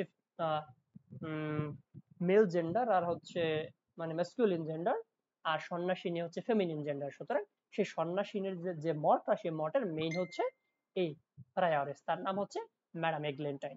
aspire to have exclusive taste, মানে তার টেস্ট গুলো অনেক হাই লেভেলের আর কি, মানে সে সবকিছু স্ট্যান্ডার্ড করে, নিয়ম কানুন মেনটেন করে করে। যেমন সে এমন ভাবে খাবার খায় যার একটা খাবার অংশ তার প্লেটে যেন পড়ে না যায়, এতটা সে মানে স্ট্যান্ডার্ড মেনটেন করে। যে হার টেবিল ম্যানার্স আর ডেইনটলি, তার টেবিল ম্যানার বা টেবিলের যেমন খাবার দাবার সময় যেমন টেবিল ম্যানারটা খুব স্ট্যান্ডার্ড টাইপের, ডেইনটলি। শি নোস ফ্রেঞ্চ দো নট দ্য ফ্রেঞ্চ অ্যাকসেন্ট, সে ফরাসি ভাষা জানে কিন্তু ফরাসি অ্যাকসেন্ট জানে না। এখানে আসতে পারে যে সে কোন ভাষায় মানে পারদর্শী বা অভিজ্ঞ, তার লিখতে হবে ফ্রেঞ্চ, সেটা পার্টিতে আসতে পারে। শি ড্রেসেস ওয়েল, তার ড্রেস অনেক সুন্দর। And she is charitable and compassion, এবং সে যথেষ্ট দানশীল। She wears a brooch with the inscription amor vincit omnia, এখানে কিন্তু স্যাটারিক লাইন, যে সে একটা ব্রুচ পরছে, এটা মেয়েরা ইউজ করে, যেখানে লেখা আছে কি আমর ভেঞ্জিট অমনিয়া, এটা একটা ফরাসি ফ্রেজ, যেটার ইংরেজি অর্থটা হচ্ছে লাভ কনকোয়ার্স অল, যে মানে ভালোবাসা সবকিছুর উপরে জয় লাভ করে। তার মানে সে একজন সন্ন্যাসিনী অথচ লাভটা নিয়ে পড়ে আছে। তার মানে এখানে সে একজন ভণ্ড, এইটাই রিপ্রেজেন্ট করা হয়েছে, যে একজন সন্ন্যাসী হলে সে একজন ভণ্ড টাইপের character. She is more concern with worldly matter, যে সে দুনিয়াবি জিনিস নিয়ে বেশি অ্যাট্রাক্টেড বা দুনিয়াবি জিনিসের পেছনে সে ছুটে। সে সন্ন্যাসী সত্ত্বেও কিন্তু সে সম্পূর্ণ ভোগবাদী বা ম্যাটেরিয়ালিস্টিক। এরপর থেকে দ্য মঙ্ক সম্পর্কে, মঙ্ক বলতে মেল যে সন্ন্যাসী আর কি। ওকে, মঙ্কের চরিত্রটা মোটামুটি ইম্পর্টেন্ট। যে most monks of the middle Age lived in monasteries according to the rule of Saint Benedict. যে সেন্ট বেনেডিক্ট হচ্ছে একজনের নাম, মানে বেনেডিক্ট একজনের নাম, সে একজন সেন্ট বা সন্ন্যাসী ছিল। তার নিয়ম অনুসারে অধিকাংশ সন্ন্যাসী ওই সময় মোনাস্ট্রি বা চার্চে থাকতো। Which demanded that they devote their lives to work and prayer, যেটা দ্বারা মানে এটা বলা হয়েছে যে তারা তাদের লাইফটা মানে চার্চের কাজ করবে, প্লাস হচ্ছে সবসময় ঈশ্বরের কাছে প্রার্থনা করে কাটাবে, মানে এক কথায় ধর্মীয় কাজে তারা তাদের পুরো লাইফটা তারা স্যাক্রিফাইস করবে। এরপর বলছে this Monk cares little for the rule, কিন্তু এই মঙ্ক সে চার্চের মানে সদস্যর সাথে চার্চের নিয়ম কানুন গুলা মানে, তার মানে সে একজন ভণ্ড। His devotion is to hunting and eating, তার বেশি আগ্রহ কোথায়? হান্টিং, শিকারে। একজন মানে চার্চের সদস্য এসে তো শিকার করতে পারে, তার জন্য একটা প্রহিবিট বা নিষিদ্ধ, বাট সে শিকার করতে ভালোবাসে, প্লাস খেতে বেশি ভালোবাসে, যেটাও তার জন্য অতি ভোজন নিষিদ্ধ। মানে সে যেমন একটা লাইন আছে এমন, যে সে ফ্যাট রাজহাঁস বা সোয়ান, মানে সে মুরগির চাইতে যদি কোনো সার্ভেন্ট বা যদি কোনো অনুষ্ঠান, মানে তার কোনো অনুষ্ঠানে যদি তাকে মুরগি না দিয়ে যদি তাকে একটা রাজহাঁস দেয় খেতে, সে অনেক বেশি খুশি হয়। ফ্যাট রাজহাঁস মানে একটু মোটা তাজা রাজহাঁস, মানে সে সন্ন্যাসী বাট সে এখনো ভোগবাদিতায় ডুবে আছে আর কি, স্যাটায়ার করা হয়েছে। His large loud and well clad in hunting boots and furs, মানে তার পোশাক আশাক সম্পূর্ণ একেবারে সে জাঁকজমক করে যেমন শিকারীরা পরিধান করে থাকে। He joined the pilgrimage riding a brown horse, সে এই যে পিলগ্রিমেজ বা এই যে মানে তীর্থযাত্রায় অংশগ্রহণ করছে একটা ব্রাউন কালারের হর্সে করে। এরপরে যে ফ্রায়ার, তার চরিত্রটা অতটা ইম্পর্টেন্ট না। এরপর আছে কে পার্সন, না পার্সনের চরিত্রটা কি ইম্পর্টেন্ট? অতটা ইম্পর্টেন্ট না। পার্সন পার্সন পার্সন, আচ্ছা এটা একটু জানি। ওকে, এটা মোটামুটি ইম্পর্টেন্ট আছে পার্সনের চরিত্রটাও, কারণ সে হচ্ছে একজন পজিটিভ ক্যারেক্টার আর কি। পার্সন এটা হচ্ছে 20 নাম্বার, ঠিক আছে। এখানে বলছে the parson lives in poverty, তার আর্থিক অবস্থা ভালো না, অনেক গরিব টাইপের সে, but is in rich in holy thoughts and deeds, এবং সে মানে সবসময় ধর্মীয় বিষয়ে চিন্তা ভাবনা করে, সে কিন্তু একজন পজিটিভ। আমরা ফার্স্টে একজন পজিটিভ চরিত্র দেখলাম কাকে? দা নাইটকে। এরপরে দেখলাম পার্সনকে, যে he preaches the gospel and makes sure to practice what he preaches, যে সে লোকজনদেরকে গসপেলের যে মানে বাইবেলের একটা বই বা একটা খণ্ডের নাম হচ্ছে বুক অফ গসপেল। ওকে, তো সেইটা সে লোকজনদের মাঝে প্রিচ করে বা ছড়িয়ে দেয়, মানে লোকজনদেরকে সেটা শেখায়। He is everything that the monk, the friar and the patron are not, যেমন মঙ্ক বা ফ্রায়ার বা প্যাট্রন এটা যেমন ভণ্ড, বাট পার্সন সে ওরকম ভণ্ড না। ইজ ইজ এ পার্সন, পার্সনে কিন্তু চার্চের লোক। ওকে, এটা একটা title. A good religious and scholar, সে অনেক জ্ঞানী এবং অনেক ধার্মিক একজন ব্যক্তি। তার মানে আমরা একজন এখানে একজন পজিটিভ চরিত্র পাচ্ছি কিন্তু। এরপরে কি আছে? দ্য ক্লার্ক, এটা অতটা ইম্পর্টেন্ট না। ক্লার্কের পরে কি আছে? সামনার, এইটা ইম্পর্টেন্ট আছে। সামনারকে সামনার বলতে বোঝায়, দেখবেন যারা কিনা সিরিজ টিরিজ দেখেন, দেখবেন যে কিছু লোকজন থাকে রাজা বা মানে যারা একটু হচ্ছে পাওয়ারফুল বা ক্ষমতাবান, তাদের কিছু লোকজন থাকে, যে লোকজনদেরকে তারা কোন একটা খবর, যেমন তারা ঢাকঢোল পিটিয়ে বা হচ্ছে মানে নাগরা টাইপের কিছু পিটিয়ে লোকজনদেরকে মানে এলাকার লোকজনদের খবর জানিয়ে দেয়, ওইটাকে বলা হয় সামনার আর কি। তো বলতে summoner brings parsons accused of violating church law to ecclesiastical code, যে সামোনার সে কি পার্সনের এগেইনস্টে অভিযোগ তোলে, কারণ সে চার্চের নিয়মকানুন ভায়োলেট করছে। তার মানে আমরা একটু পড়ছি পার্সন সে কিন্তু একজন ভালো ব্যক্তি, তো তার এগেইনস্টে অভিযোগ করা মানে কি সামোনার সে একজন খারাপ ব্যক্তি, কারণ যেহেতু সে খারাপ এই জন্য সে ভালোভাবে সহ্য করতে পারে না। বলছে দিস সামোনার ইজ এ লেচারাস ম্যান, সে লাভ করতে পুরো মানে সে খারাপ আর কি, চরিত্র ভালো না। Whose face is scarred by leprosy, okay, মানে তার মুখটা দেখলে অনেক ভয় লাগে, কারণ তার মুখে শ্বেত রোগ বা ক্ষয় রোগ হয়েছে, মানে মুখ সাদা হয়ে যাওয়া। হি গেটস ড্রাঙ্ক ফ্রিকুয়েন্টলি, সে প্রায় মদ পান করে। ইজ ইরিটেবল, মানে অনেক বিরক্তিকর, and is not particularly qualified for his position, এবং তাকে যে দায়িত্ব দেওয়া হয়েছে সামোনা, সেই দায়িত্বের জন্য সে যথোপযুক্ত নয়। এরপর হচ্ছে fond of eating garlic onion and leeks, সে এই টাইপের খাবার দাবার অতিরিক্ত খায় বা বেশি পরিমাণে খায় আর কি। এরপর হচ্ছে অ্যান আউট রক, সে কি পুরোপুরি একজন রোগ বা মানে ভন্ড টাইপের বা মানে মানে বদমেজাজি টাইপের একজন চরিত্র। ওকে, এই হচ্ছে সামোনার সম্পর্কে যে ইনফরমেশনটুকু। এর সম্পর্কে কিন্তু পার্ট বি এর কোশ্চেন আসতে পারে, যে write a short on the summoner. এরপর আছে কি মিলার ইম্পর্টেন্ট না, ম্যান অফ ল ইম্পর্টেন্ট না, মিউনিসিপাল ইম্পর্টেন্ট না, মার্চেন্ট ইম্পর্টেন্ট না, শিপম্যান ইম্পর্টেন্ট না, ফিজিশিয়ান এটি ইম্পর্টেন্ট আছে। এই একজন স্যাটিরিক্যাল চরিত্র, কারণ সে হচ্ছে লোকজনদেরকে যদি অসুস্থ হইতো সে খুশি হইতো, কারণ অসুস্থ হলে সে টাকা ইনকাম করতে পারবে। যে the physician is one of the best in his profession, সে তার এই যে পেশা অনেক দক্ষ, মানে তার সমতুল্য কেউ নয়, সে এত ভালো একজন চিকিৎসক। For he knows the cause of every malady and can cure most of them, কারণ সে বেশিরভাগ মানে সে রোগেরই চিকিৎসা জানে। তার মানে এটা হচ্ছে তার তার চরিত্রের একটা পজিটিভ দিক। বলছে দো the physician keeps himself in perfect physical health, যদিও সে নিজের স্বাস্থ্য ভালো রাখে, দ্য ন্যারেটর কলস into question the physician spiritual health, তবে তার স্পিরিচুয়াল অবস্থা বা হচ্ছে আধ্যাত্মিক অবস্থা ভালো না, মানে সে হচ্ছে ভোগবাদী, ওকে, বাট লোকজন মানে ধর্মকর্ম নিয়ে সে অতটা সিরিয়াস না, বা সে ধর্মের পথে মানে চলেও না। He rarely concerns the Bible, সে বাইবেল নিয়ে খুব অল্পই বলে। And has an unhealthy love for financial gain, বরঞ্চ তার বেশি অ্যাট্রাকশন বা লাভ হচ্ছে অর্থ সম্পদের প্রতি।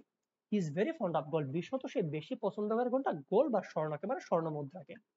এটা হচ্ছে ফিজিশিয়ান, এটা পার্ট এর কোশ্চেন আসতে পারে। এরপরে রিপ, ফ্রাঙ্কলিন, প্লাউম্যান, গিলসম্যান ইম্পর্টেন্ট আছে। ফ্রাঙ্কলিন যারা হচ্ছে এই যে ফ্রাঙ্কলিন আছে, এটা দ্বারা হচ্ছে ইন্ডিকেট করা হয় মানে ছোটখাটো জমিদার টাইপের কাউকে। আর যে হচ্ছে রিপ আছে, রিপ দ্বারা ইন্ডিকেট করা হয় হচ্ছে যারা মানে সেনা টাইপের, মানে লোকজনদেরকে প্রোটেকশন দেয় বা হচ্ছে রক্ষক টাইপের আর কি। এরপরে প্লাউম্যান মানে তো জানেনই, যারা হচ্ছে কৃষক টাইপের বা যারা লাঙ্গল নিয়ে চাষাবাদ করে। এরপরে আছে হচ্ছে কোনটা, আচ্ছা এরপর আছে গিল্ডসম্যান। এখানে গিল্ডসম্যান বলতে হচ্ছে যারা কাপড় চোপড় নিয়ে কাজ করে। এখানে এই দলে মোট 5 জন লোক আছে। কেউ হয়তো বস্ত্র বা কাপড় চোপড় তৈরি করে, কেউ রং করে, কেউ আবার ওইগুলা মানে খুশিয়ে দেয়, আবার হচ্ছে কেউ সুতা তৈরি করে, মানে এক একজন এক এক কাজের সাথে সম্পর্কিত, এদের সবাইকে একসাথে বলা হয়েছে গিল্ডসম্যান, মানে এরা তাঁত শিল্পের সাথে সম্পৃক্ত আর কি। এরপরে আছে হচ্ছে আর কি ইম্পর্টেন্ট কেউ আছে ওটা একটু দেখি। দা কক ইম্পর্টেন্ট, আর আছে সেকেন্ড ওয়ান ইম্পর্টেন্ট দা হোস্ট, এটা একটু জানে। হোস্ট বলতে যে ওই সমস্ত যে কয়জন মেম্বার ছিল 31 জন, তাদেরকে বলছিল, মানে হোস্ট হচ্ছে ট্যাবার্ডিনের মালিক সে, ওকে, এবং সে সবাইকে ইনফর্ম করছিল যে সবাই যাও, মানে এখানে যে 30 জন আছে চর্ষার বাদে লেখক বাদে, এই 30 জনের তোমরা সবাই যাওয়ার পথে 4টা গল্প, 2টা গল্প বলবে, আসার পথে 2টা গল্প, মানে টোটাল একজনের 4টা করে গল্প বলবে, এবং যে বেশি ভালো গল্প বলতে পারবে তাকে আমি একবেলা খাবার খাওয়াবো দুপুর বেলা। তো এই জন্য তাকে বলা হয়েছে হোস্ট। যেমন একটা অনুষ্ঠান যে মানে করে আর কি, তাকে বলা হয় হোস্ট। তো এখানে হোস্ট হচ্ছে হেরি বেরি, যে কিনা তীর্থযাত্রীদের হোস্ট করে নিয়ে যাচ্ছিল। তো বলছে তার নাম কি হেরি বেলি, নামটা মনে রাখেন, পার্টিতে আসে যে write down the name of the host. এবং সে কি ওনার অফ দ্য ট্যাবার্ডিন, সে ট্যাবার্ডিনের মালিক। He proposes the tale telling contest, সে সবাইকে উদ্দেশ্য করে বলছিল গল্প বলার কথা। He accompanied the pilgrims to guide and জাজ দ্য কন্টেস্ট, সে হচ্ছে ওই কন্টেস্টে জাজ ছিল, এটাও পার্টিতে আসছে। কে জাজ ছিল কে, হোস্ট, মানে সে সবাইকে জাজমেন্ট করছে কে কেমন সুন্দর গল্প বলছে। এ জলি ফেলো, মানে সে কে বেশ আনন্দ ঘন একজন টাইপের character, and large imposing person, মানে একটু বড়সড় টাইপের। এই হচ্ছে মোটামুটি যে চরিত্রগুলো সম্পর্কে মানে মোস্ট ইম্পর্টেন্ট সেগুলো সম্পর্কে যে ডিসক্রিপশন গুলো। তো চর্ষারের জেনারেল প্রোলগের মধ্যে জাস্ট এতটুকু আছে, মানে ফার্স্ট এসে জার্নি সম্পর্কে বলছে যে তারা কোথায় যাচ্ছে, কিভাবে যাচ্ছে, এবং কোন কোন মেম্বার আছে, দেন সে মেম্বারদের সবার গল্প কিছু আলোচনা করছে। সবার কি যে প্রোলগ টু দ্য ক্যান্টারবুরি এখানে যে যে টপিকগুলো আছে একটু আইডিয়া হয়েছে যে এটা সামারিটা সম্পর্কে? জি ভাইয়া। আচ্ছা, তাহলে এবার আমরা হচ্ছে এখানকার যে পার্ট বি আছে পার্ট বি এর কোশ্চেন চলে যাচ্ছি। ওকে। আচ্ছা, হ্যান্ড নোটে দেখুন আছে, এখান থেকে আছে টোটাল এই সাবজেক্টে 25 মানে টোটাল 25টার মতো কোশ্চেন আছে। এখানে লিখে দেওয়া আছে কোনটা মোস্ট ইম্পর্ট্যান্ট আর কোনটা লেস ইম্পর্ট্যান্ট। ওকে, যেহেতু আমাদের হাতে সময় আছে অবশ্যই আমরা এখানে সবগুলো কমপ্লিট করব, টোটাল যে কোর্স আছে মানে কোর্সের যতগুলো কোশ্চেন আছে সবগুলোই। ওকে, তাইলে এক্সামের জন্য যথেষ্ট হবে। আর বেশি গুরুত্ব সহকারে পড়তে হবে যেগুলো এখানে 3 স্টার আছে, মানে পড়তে হবে 1 স্টার থেকে 2 স্টার 3 স্টার সবগুলোই, বাট বেশি গুরুত্ব দিয়ে পড়তে হবে যেগুলো 3 স্টার। এখানে দেখুন সেই কোনগুলো 2 স্টার 1 স্টার 3 স্টার সবগুলো দেওয়া আছে, প্লাস কোনটা কোন সালে আসছে এগুলো লেখা আছে। আচ্ছা, আমরা শুরু করি। ফার্স্ট কোশ্চেন হচ্ছে how did Chaucer begin the Prolog? Chaucer এই যে ইন্ট্রোডাকশন বা প্রোলগ এটা কিভাবে শুরু করছে? তো বলছে the first sentence of the general Prolog is one of the most important 18 lines of poetry in English literature. মানে চসারের প্রোলগে মোট 18টা লাইন, এবং এই 18টা লাইন ইংরেজি সাহিত্যের ফেমাস 18 লাইন এর মধ্যে, মানে ফেমাস লাইনগুলোর মধ্যে অন্যতম। The general prologue opens with the description of April showers and return of spring. যে এই জেনারেল প্রোলগটা সে শুরু করছে এপ্রিল মাসের ডেসক্রিপশন দিয়ে এবং হচ্ছে স্প্রিং সিজন সেটা রিটার্ন করবে আর কি। মানে এক কথা বাংলাদেশে হচ্ছে স্প্রিং স্প্রিং থাকে কখন? স্প্রিং মানে বসন্তকাল, তার মানে হচ্ছে অলরেডি আমরা বসন্তকাল কমপ্লিট করে আসছে কিন্তু। ওকে, সেটা থাকে হচ্ছে চৈত্র মাসে, মানে ফাল্গুন আর চৈত্র হচ্ছে বসন্তকাল। তার মানে ফাল্গুন চৈত্র এই এক মাস আগের মতো গেল, তার মানে হচ্ছে অলমোস্ট তাদের সাথে আমাদের অনেক সিমিলারিটি আছে। মে এবং এপ্রিলকে বলা হয় স্প্রিং সিজন আর কি। এই জন্যই কিন্তু শেক্সপিয়ার সে তার ফ্রেন্ডকে ফার্স্ট ইয়ারে shall I compare you summer to a summer's day ওই কবিতায় বা ওই সনেটে সে কিন্তু তার ফ্রেন্ডকে সামার ডে বা এপ্রিল সিজন বা স্প্রিং সিজনের সাথে, মানে এপ্রিল মাস বা স্প্রিং সিজনের সাথে কম্পেয়ার করতে চাইছিল। ওকে, কারণ ইংল্যান্ড একটা শীত প্রধান দেশ, সেখানে 6 মাসের মতো শীত থাকে, 6 মাসেরও বেশি থাকে শীত, এবং অল্প কিছুদিন গরম থাকে। সুতরাং মানে দীর্ঘ সময় শীতের পর যখন তারা একটু গরমের মানে আবহাওয়া পায় অনেক ভালো লাগে তাদের। ওকে, এবং ওই মানে ওই গরমগুলো আমাদের এলাকার বা আমাদের দেশে যেমন সে 34 ডিগ্রি 35 ডিগ্রি 40 ডিগ্রি গরম এমনটা না, কিন্তু আরো অনেক কম থাকে, মানে অনেক ঋতুবন্ধ একটা আবহাওয়া থাকে, 24-25 ডিগ্রি সেন্টিগ্রেড তাপমাত্রা থাকে। সুতরাং অনেক সুন্দর একটা, এই জন্যই ওই সময়টাকে অনেক ভালো বলা হয়। ওকে, তো চসারও ওই রকম একটা সুন্দর সময় ডেসক্রিপশন দিয়ে তার যে প্রোডাক্টটা শুরু করছে, যেমন ওখানে ওই সম্পর্কে একটা কোটেশন মেনশন করা হয়েছে। আর এই যে ইংলিশগুলো কিন্তু আমাদের গতানুগতিক ইংরেজি না, ওই সময় ইংরেজি। এই জন্য কিছু ওয়ার্ড আপনাদের কাছে আনকমন লাগতে পারে, যে হোয়ান বলতে হোয়েন, দ্যাট এপ্রিল লিখে APRIL, বাট ওই সময় APRI ডাবল এ লেখা হয়তো। উইথ হিজ শাওয়ার সুট, মানে যখন এপ্রিল মাস তার শাওয়ার দিচ্ছিল, মানে এপ্রিল মাস যখন শুরু হচ্ছিল বা ছড়াইছিল। দ্য ড্রট অফ মার্চ মাসের যে খরা বা রোদ have pierced to the road, মানে চারদিকে ছড়িয়ে যাচ্ছিল। তার মানে এরকম মার্চ মাসের বা মানে স্প্রিং সিজনের বর্ণনা দিয়ে চর্চার সাথে প্রোডাক্টটা শুরু করে। He begins and writes about the যে বার্গিউনিং ফ্লাওয়ার, সে ফুটন্ত ফুলের কথা বর্ণনা করছে, এন্ড সিঙ্গিং বার্ডস, এবং যে সমস্ত পাখিরা গান গায় তাদের কথা বর্ণনা করছে। তার মানে ওভারঅল একটা আশেপাশের একটা ডেসক্রিপশন, এনভায়রনমেন্টের বা অ্যাটমসফিয়ার একটা ডেসক্রিপশন এখানে দিয়েছে। Here the effect of is surprisingly fresh despite the artificial mean. যদিও এখানে চষার ভাষাগত দিক থেকে বলছে, বাট তাও এখানে একটা ফ্রেশনেস আসে এমন ভাবে সেই যে তার যে জেনারেল প্রোডাক্ট এটা শুরু করছে, সেটা মাসের একটা সুন্দর আবহাওয়া আর সুন্দর একটা স্প্রিং সিজনের বর্ণনা দিয়ে তার যে প্রোডাক্টটা শুরু করছে। এরপরে পেজ আরেকটু আছে, এটি দেখুন কি বলা হয়েছে। যে the purpose of the Prolog is to provide background information or context about the story. যে একটা প্রোলগ লেখার আসলে উদ্দেশ্য কি, গল্পে যেটা বলা হয়েছে সেটা সংক্ষিপ্ত আকারে বর্ণনা করা, চরিত্র কারা, সেটিং কোথায়, এগুলো সম্পর্কে বর্ণনা করা। It can also set the tone of mood of the work, introduce the main themes or foreshadow events that will occur. এছাড়া এখান থেকে আমরা থিম কেমন হবে, কি কোন জিনিস ঘটতে যাচ্ছে সেই সম্পর্কে idea pi. Later in the story, according to Chaucer, April was the time when the present showers penetrated to the very roots of plants, wiping out of the dryness of March. মানে চষার বলছে যে according to চষার মতে April হচ্ছে এমন একটা সময় যে সময় মার্চ মাসের যে মানে খরা থাকে, খরাগুলো শেষ হয়ে যায়, তো সুন্দর একটা আবহাওয়া, একটা মনোমুগ্ধকর একটা প্লিজেন্ট আবহাওয়া চারদিকে ছড়ানো থাকে। ওইরকম একটা মাসের বর্ণনা দিয়ে চষা সেটা প্রোডাক্টটা শুরু করছে। He describes the April rain, সে এপ্রিল মাসে সামান্য বৃষ্টি হয় এটার কথা উল্লেখ করছে। দ্য বার্গিউনিং ফ্লাওয়ার্স, ফুটন্ত ফুলের কথা, লিভস নতুন কুড়ি জন, মানে শীতের সময় গাছের পাতা ঝরে না, স্প্রিং এ সেই মানে ঝরে যাওয়া গাছে আবার সুন্দর সুন্দর নতুন করে পাতা মানে ফুটতে আরম্ভ করে বা পাতা হতে আরম্ভ করে। তো ওইরকম সে অবস্থার কথা এখানে বর্ণনা করা হয়েছে। এন্ড দ্য চিরপিং বার্ডস, এবং যে সমস্ত পাখিরা কিচিরমিচির করতেছিল এদের কথা উল্লেখ করা হয়েছে। When the weather begins to get warmer after winter, শীতের পরে আবহাওয়া একটু একটু উষ্ণ হচ্ছে, মানে সুন্দর একটা ওয়েদার আর কি। It was the time when the first west wind always connected with the spring, যেটা কেমন একটা সময় যখন পশ্চিমা বাতাস থেকে সুন্দর একটা মানে মানে পশ্চিম দিক থেকে সুন্দর একটা বাতাস বয়ে আসতেছিল আর কি, স্প্রিং, যেটা স্প্রিং সিজনকে নিয়ে আসে। ব্লো সুইফটলি, খুব সুন্দরভাবে বাতাস বয়ে যাচ্ছিল। Quickening or vitalising the plants of field, সেই বাতাসে যেন ফিল্ডে যে সমস্ত মানে শস্য আছে সবগুলো যেন ভাইটালাইজ বা সজীবতা, মানে তাদের মধ্যে যেন সজীবতা ফিরে আসছিল। মানে খুব সুন্দর একটা আবহাওয়ার ডেসক্রিপশন দিয়ে চষার সে তার প্রোডাক্টের সূচনা করছে। এটি হচ্ছে কোশ্চেনের সারসংক্ষেপ। The little birds are sing, ছোট ছোট পাখিরা গান গাচ্ছে না। Never closing their eyes all night, পুরো রাত ধরে তারা যেন একটু ঘুমায় পর্যন্ত না। Infused with the joy of spring, যে তারা যেন বসন্ত আসছে এই জন্য তারা আনন্দ ফুর্তি করতেছিল। Nature filled their hearts with excitement, nature যেন মানে নেচার যেহেতু নতুন নতুন গাছপালা ফুল ফল মানে এগুলো হচ্ছে ফুটতেছে, এই জন্য নেচার জন্য পরিপূর্ণ আনন্দ ঘন একটা অবস্থায় ছিল। He says that it is a time at this time that people begin to go on pilgrimage, এবং চষার কি বলছে এই সময় এরকম একটা মনোমুগ্ধকর আবহাওয়ায় লোকজন সাধারণত পিলগ্রিমেজ বা তীর্থযাত্রা আরম্ভ করে।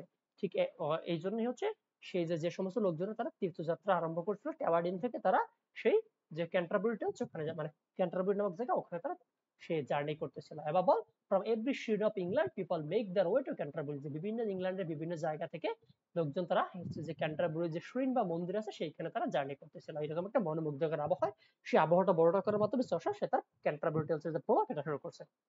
এটা বুঝতে কারো সমস্যা আছে?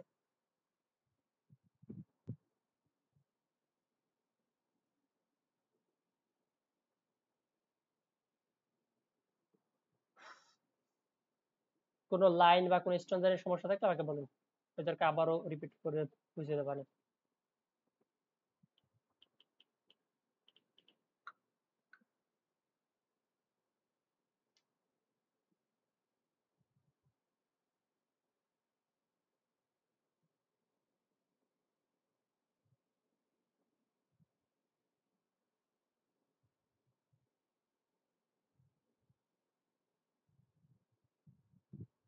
নাদিয়া আর কে?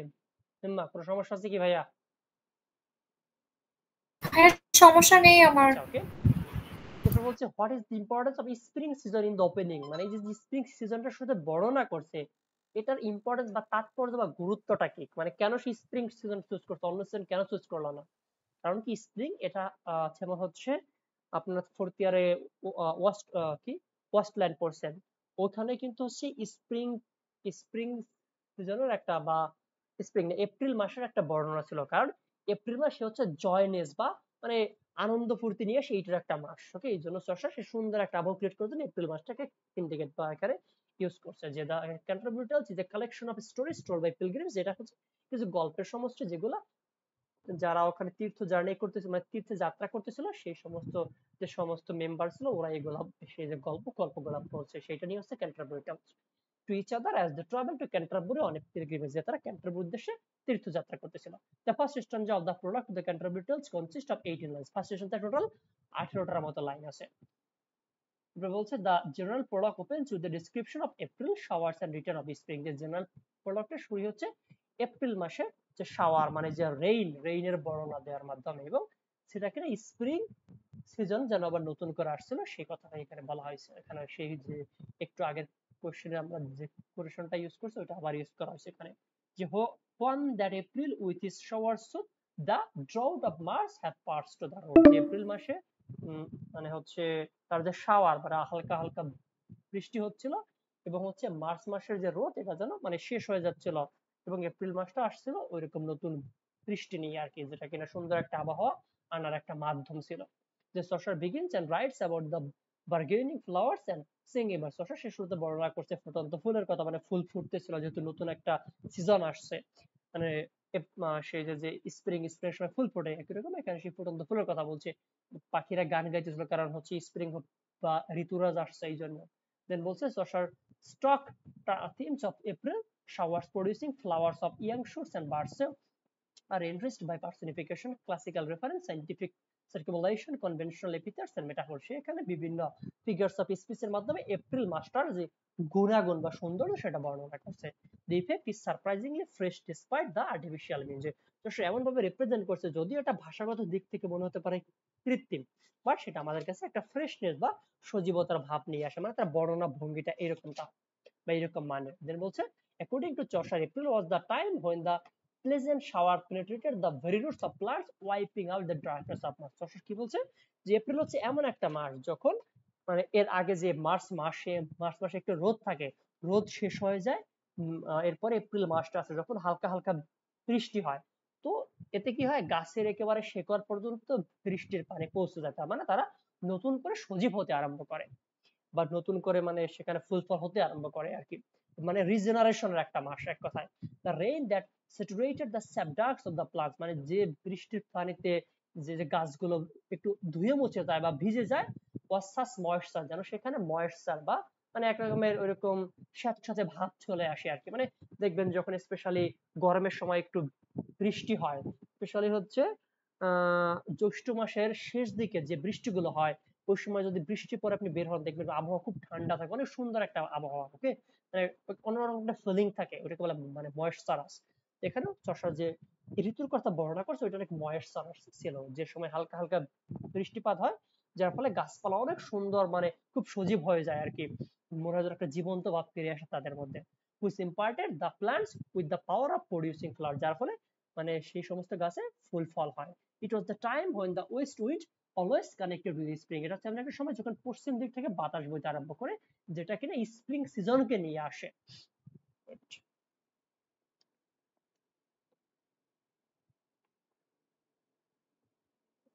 এরপর বলছে যে the little birds are singing, ছোট ছোট পাখিরা গান গায়, never closing their eyes all night, সারা রাতে ঘুমায় না, infused with joy of spring, যেমন তারা হচ্ছে একেবারে মানে বসন্তের গান গাইতেছে আর কি। মানে এক কথায় হচ্ছে আমরা যেমন বাংলাদেশে বলি বসন্ত হচ্ছে ঋতুরাজ, সমস্ত ঋতুর রাজা আর কি, এরকম ইংল্যান্ড একই অবস্থা, ওকে। এবং ওই সময় হচ্ছে শীতটা শেষ হয়ে গিয়ে গাছে গাছে নতুন পাতা ফুল ফল হতে আরম্ভ করে, এই জন্য সবাই একটা আনন্দ, মানে নেচার পর্যন্ত আনন্দ ঘন একটা মুহূর্তে থাকে। ওই কথাই বলছে যে nature fill their hearts with excitement, it is in spring when the rigor of winter has passed। Spring এর সময় কি হয়, উইন্টারের যে রিগর এই সব কিছু শেষ হয়ে যায় আর কি, ওকে, মানে উইন্টারের যে রুক্ষতা, শীতের রুক্ষতা শেষ হয়ে যায়, নতুন একটা ঋতু আসে যেটা কিনা রিজেনারেশন বা নবজাগরণ নিয়ে আসে। that the folk long go to pilgrimage, এবং এই সময় লোকজনেরা তারা মানে যেহেতু সুন্দর আবহাওয়া তারা তীর্থযাত্রা আরম্ভ করে। the professional pilgrims feel the longing to go on pilgrimage to famous shrine in different land, যারা হচ্ছে প্রফেশনাল পিলগ্রিম বা তীর্থযাত্রী তারা কি করে বিভিন্ন জায়গায় যায়, যেখানে যেখানে এরকম মানে তীর্থস্থান আছে, to strange and new places, নতুন নতুন জায়গায়। above all from every shire of England, এছাড়াও ইংল্যান্ডের বিভিন্ন মন্দির থেকে people make their way to Canterbury, তারা ক্যান্টারবরি জার্নি করে বা যাত্রা করে, to visit the shrine of the holy and blessed martyr, সেই সমস্ত বিখ্যাত বা শহীদ যে সমস্ত লোকজন বা পবিত্র যে সমস্ত লোকজন আছে তাদেরকে দেখার জন্য, ওকে। তো এই হচ্ছে চষা স্প্রিং সিজন কেন এখানে ইউজ করছে, কেন, কারণ স্প্রিং একটা রিজেনারেশনের মাঠ, একটা নবজাগরণের মাঠ। তো যেহেতু চষা এখানে একটা সুন্দর জায়গা বা একটা সুন্দর মানে ঘটনার কথা এখানে ডেসক্রিপশন করছে যে লোকজনেরা তার তীর্থযাত্রা যাবে, এই জন্য সে খুব সুন্দর একটা ঋতুর কথা বর্ণনা করছে, যে সময় আবহাওয়াটা খুব সুন্দর থাকে, নেচার পর্যন্ত একেবারে ফুলে ফলে পরিপূর্ণ হয়ে যায়, নেচারের যে এলিমেন্ট আছে পাখি যত জীবজন্তু সবাই যেন একটা আনন্দ ঘন মনে থাকে, এই জন্য চষা এখানে স্প্রিং সিজনটাকে ইউজ করছে। এটা বুঝতে কারো সমস্যা আছে? ভাইয়া প্রশ্নগুলো কেমন কঠিন কঠিন লাগে, মানে এখনো কঠিন লাগে? হ্যাঁ মানে হঠাৎ করে পড়তেছি এর জন্য মনে হয়। আচ্ছা আরো দুই একবার দরকার হয় পড়িয়েন, মানে মেইন হচ্ছে যদি আপনি টপিকটা বুঝেন তাহলে তো এনটোবাক যেহেতু মাস্টার্সে পড়েন একটু হলো তো লিখতে পারবেন, মানে জি জি ভাইয়া একটু পড়তে হবে তাহলে পারবো ইনশাআল্লাহ। হ্যাঁ পড়িয়েন বাসা, তাহলে পুরো ইজি হয়ে যাবে। না তাছাড়া ক্লাস রেকর্ড তো আছে, আপনার সাইলেন্স হচ্ছে যে কোনো সময় শুনে নিতে পারবেন, ওকে। ঠিক আছে ভাই, তো আজকে আমরা নেক্সট ক্লাস আগামীকালকে এখান থেকে বাকি যে শর্ট কোশ্চেন গুলো আছে আর কয়টা আছে 9টা, আগামীকালকে আমরা 9টা শুট কমপ্লিট করব, ওকে। আর তাহলে হোমওয়ার্ক এই দুটোই, হ্যাঁ ভাইয়া? টোটাল এখানে শর্ট প্রশ্ন 25টা দেওয়া আছে, আমরা শর্ট প্রশ্ন 25টাই করব, তাই না? জি, এখানে যে 25টা আছে এগুলো আপনি এক্সামের জন্য মাস্টার্সের যথেষ্ট হয়ে যাবে এই সাবজেক্টের জন্য।